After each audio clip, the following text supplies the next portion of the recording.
आपको बता दें कि आज तेल आटा भाव के लिए हमने मोदी को नहीं चुना है। हमने जिस काम के लिए मोदी को चुना है वो काम बखूबी हो रहा। G20 शिखर का सम्मेलन में जाने के बाद आज वो सर्वोपरि नेता मान गए, है ना। और आप आम की तुलना कद्दू से नहीं कर सकते हो, आम की तुलना आलू से नहीं कर सकते हो। इसलिए हर व्यक्ति अलग महत्वाकांक्षाएं होती है, उनकी महत्वाकांक्षाएं प्रधानमंत्री पद पर बैठने का। नो डाउट कि जिनको कहा जाता चाचा नेहरू, भाई एक बात बताइए, आप किसके चाचा हो यार? आप किसके चाचा होगे? एडमीना के पैरों में बैठने वाला हमारा चाचा है क्या? जिसकी सिगरेट पहनी से आती वो मेरा चाचा है क्या? जिसके कपड़े धुलने पहनी से आते वो मेरा चाचा है क्या? अरे मेरा चाचा जानते कौन था? भगत सिंह। मेरा चाचा सुखदेव, राजगुरु, है ना। मेरा चाचा था वो चंद्रशेखर आजाद। एक आदमी जो बकरी पाल के बकरी का दूध पीता रहा जिंदगी भर, अगर वो चाहता, वो अंग्रेजों से मिलने जाता, किसमें जाता था? बग्घी में बैठ के जाता था। बकरी की डोरी है ना, वो लगाई हुई है दिल्ली के उधर, और वो जो गले में फांसी लगाई थी ना, वो डोरी अभी किधर भी नहीं दिख रही है। हाँ, गले को चूमने वाला वो फांसी का फंदा आपको किसी म्यूजियम में नहीं मिलेगा, और गांधी की बकरी का फंदा आपको म्यूजियम में मिलेगा। भाई साहब, गांधी, अगर मैंने कहा आपने बंटवारा किया, सर्वसम्मति से परिवार का भी बंटवारा हो जाता है, लेकिन बंटवारे के बाद अपने निश्चित हो जाते हैं। तुमने देश के लिए क्या किया? आपने देश के लिए क्या किया? आपने कहा मैं आजादी की लड़ाई लड़ी। ये वही गांधी है जिसने क्या कहा था कि रघुपति राघव राजा राम ईश्वर अल्लाह तेरो नाम। भाई साहब, रघुपति राघव राजा राम ईश्वर अल्लाह तेरो नाम कहीं पर नहीं है, ये तो गांधी जी नहीं है। आप हमसे कह रहे हो कि हम भाई भाई हैं, हम तो भाई हैं, लेकिन सामने वाला तो हमको भाई माने। 370 रखने के बाद में कभी आपने लाल चौक पे तिरंगा फहराते देखा किसी को? नहीं देखा। अब की बार वहां की जनता ने तिरंगा यात्रा निकाली थी। अंतर समझ में आया कि नहीं आया? राहुल गांधी बार बार यही कहते हैं कि 370 हटने के बाद हमें यह फायदा बता दीजिए जो फायदा हुआ जनता को। कौन राहुल गांधी? किस राहुल गांधी की बात कर रहे हो?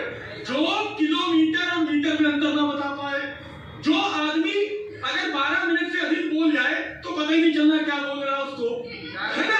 ऐसे व्यक्ति को आप तवज्जो दे रहे हो। क्या उससे योग्य नेता कांग्रेस के अंदर नहीं है? मैं नहीं कहता हूं कि कांग्रेस के अंदर योग्यता की कमी है। देश आज ये जो दिल्ली देख रहे हो ना, ये दिल्ली जो है कांग्रेस की चमक की देन है। इस पर कब्जा कोई भले और कर ले कि मैंने करा, लेकिन सच्चाई है कि कांग्रेस ने जो काम किया उसको नकार नहीं सकते। लेकिन अगर पर्टिकुलर एक आदमी, एक परिवार पर डिपेंड हो जाओगे तो निश्चित रूप से आप खत्म हो जाएगा। आप निश्चित रूप से खत्म हो जाओगे। हर आदमी अध्यक्ष कौन बनेगा? अध्यक्ष गांधी बनेगा या गांधी का मोहरा बनेगा, कोई बात नहीं, आप बनाओ, लेकिन जनता आपको नकार रही। आपका इंटरनल मामला है, आपका संविधान है, आप उसको आप बनाते रहिए। लेकिन जनता ने तो आपको नकार दिया, क्योंकि जनता परिवर्तन चाहती है। जनता ने लोकदल को दिया, जनता ने कांग्रेस को दिया, जनता ने भाजपा को दिया, जनता ने फिर कांग्रेस को दिया। जनता केवल बदलाव चाहती है, क्योंकि जब तक कंपटीशन की राजनीति नहीं होती है तब तक विकास नहीं होता है। किसे देखना चाहते हैं? फिर फाइनल बता दीजिए, 24 में कौन होना चाहिए प्रधानमंत्री? अरे भाई, एक ही हर मोदी, हर मोदी, एक ही नारा, एक ही नाम, भाजपा है तेरा नाम। क्यों? सुनिए, ये किस चांदनी चौक में आप खड़े हो ना, यहाँ पूरी जगह में कहीं बोर्ड देख लेना, किसी जगह बोर्ड नहीं लगा होगा कि किसी लावारिस वस्तु को ना छुए। आप पूरी चांदनी चौक बाजार के अंदर देख के आ जाइए, कहीं आपको दिख रहा है कि किसी भी अनजान चीज को मत छुए, इसमें बम हो सकता है? कभी स्टेशन पे आप देख रहे हो बोर्ड लगे हुए? नहीं देख रहे हो। दूसरी चीज सुनिए, आपको बता दें कि अगर तेल आटा भाव के लिए हमने मोदी को नहीं चुना है, हमने जिस काम के लिए मोदी को चुना है वो काम बखूबी हो रहा है। G20 शिखर का सम्मेलन में जाने के बाद आज वो सर्वोपरि नेता मान गए, है ना। और आप आम की तुलना कद्दू से नहीं कर सकते हो, आम की तुलना आलू से नहीं कर सकते हो। इसलिए हर व्यक्ति अलग महत्वाकांक्षाएं होती है, उनकी महत्वाकांक्षाएं प्रधानमंत्री पद पर बैठने का। नो डाउट कि कांग्रेस ने देश के लिए बलिदान दिया, मैं कांग्रेस की बुराई करने वालों में से नहीं हूँ।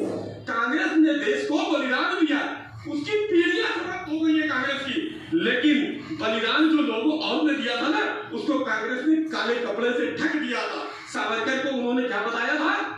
माफी वीर, ठीक है, जो की गुलामी, ठीक है। यही कांग्रेसी चाहते तो शहीद तीनों को फांसी की गई थी ना, जो फांसी का फंदा चूम के गए थे, उनका तो नाम लेने की भी मेरी जुबान की औकात नहीं, पर इतने बड़े और वीर लोग थे। सच्चाई जो है, आज भी कांग्रेस की वजह से वो हमारे यहाँ शहीदों का दर्जा नहीं पाए। आज भी कागजों में वो आतंकवादी लिखे हुए हैं, जबकि क्या भगत सिंह आतंकवादी थे क्या? असली आतंकवादी कौन था? असली आतंकवादी कौन था?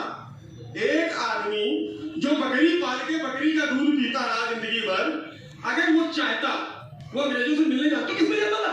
बग्घी में बैठ के जाता था। बकरी की डोरी है ना, वो लगाई हुई है दिल्ली के उधर, और वो जो गले में फांसी लगाई थी ना, वो डोरी अभी किधर भी नहीं दिख रही है। भगत हाँ, गले को चूमने वाला वो फांसी का फंदा आपको किसी म्यूजियम में नहीं मिलेगा, और गांधी की बकरी का फंदा आपको म्यूजियम में मिलेगा। भाई साहब, गांधी, अगर मैंने कहा आपने बंटवारा किया, सर्वसम्मति से परिवार का भी बंटवारा हो जाता है, लेकिन बंटवारे के बाद अपने बेदारे निश्चित हो जाते हैं। तुमने देश के लिए क्या किया? आपने देश के लिए क्या किया? आपने कहा मैं आजादी की लड़ाई लड़ी। ये वही गांधी है जिसने क्या कहा था कि रघुपति राघव राजा राम ईश्वर अल्लाह तेरो नाम। भाई साहब, रघुपति राघव पैरों में बैठने वाला हमारा चाचा है क्या? जिसकी सिगरेट पहली से आती हो मेरा चाचा है क्या? जिसके कपड़े धुलने पहली से आते हो मेरा चाचा है क्या? अरे मेरा चाचा जानते कौन था? भगत सिंह। मेरा चाचा सुखदेव, राजगुरु, है ना? मेरा चाचा था वो चंद्रशेखर आजाद, जिसने अपने आप को गोली मारी। अंग्रेजों को ये किसने बताया था? अंग्रेजों को ये किसने बताया था कि चंद्रशेखर आजाद अल्फ्रेड पार्क में बैठा है? क्योंकि पहले उसको खुद बुलाया गया और फिर उसको गोली मरवाई गई। वो देखा मैं तेरी गोली से मरूंगा तो अपनी गोली से। किसे देखना चाहते प्रधानमंत्री? 24 प्रधानमंत्री केजरीवाल जैसा साफ सुथरा इंसान हो